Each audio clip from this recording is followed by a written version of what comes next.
স্বাভাবিক হচ্ছে জনজীবন, খুলছে অফিস, আদালত, পোশাক কারখানা। শতভাগ পোশাক কারখানায় উৎপাদন শুরু হয়েছে। আরও জানাতে গাজীপুর থেকে যুক্ত হচ্ছেন সহকর্মী আবুল হাসান। আবুল হাসান, গাজীপুরের পরিস্থিতি জানাবেন। পোশাক কারখানা খুলেছে, সেখানে যারা শ্রমিক আছেন বা যারা কাজ করেন তারা সবাই আসছেন কিনা, আর সব পোশাক কারখানায় নিরাপত্তার জন্য ব্যবস্থা নেওয়া হয়েছে কিনা? প্রিয় নম্বর সেট করে বিকাশে সেন্ড মানি করুন ফ্রি।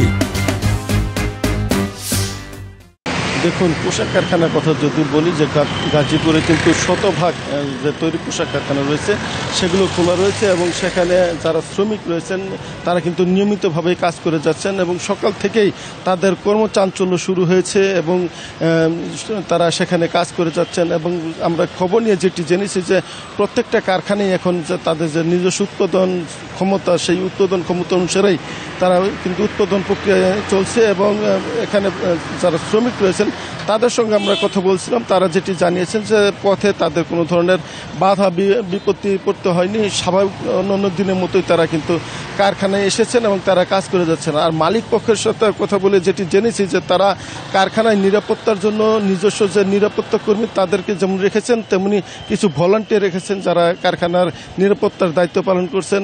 এছাড়া সেনাবাহিনীর টহলও রয়েছে, আনসার বাহিনী এখানে মোতায়েন রয়েছে।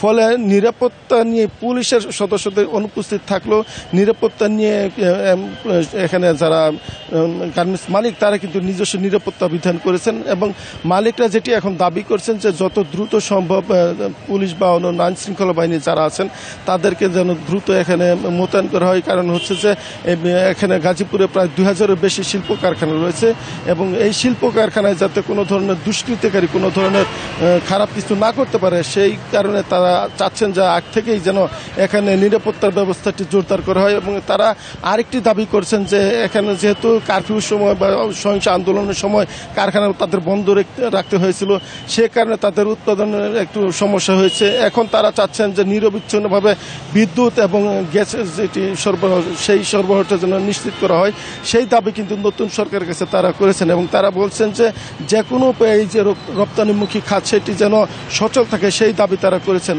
আর এখানে গাজীপুরের সার্বিক চিত্র যদি বলি, যে এখন কিন্তু অনেকটাই স্বাভাবিক হয়ে এসেছে জনজীবন, মানুষ স্বাভাবিকভাবে তাদের কাজকর্ম করে যাচ্ছেন, দোকানপাট খোলা রয়েছে।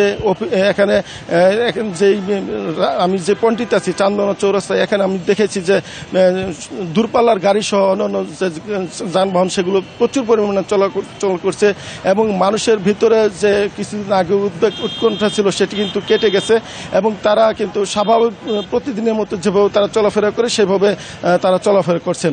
এই ছিল গাজীপুরের সার্বিক চিত্রের খবর।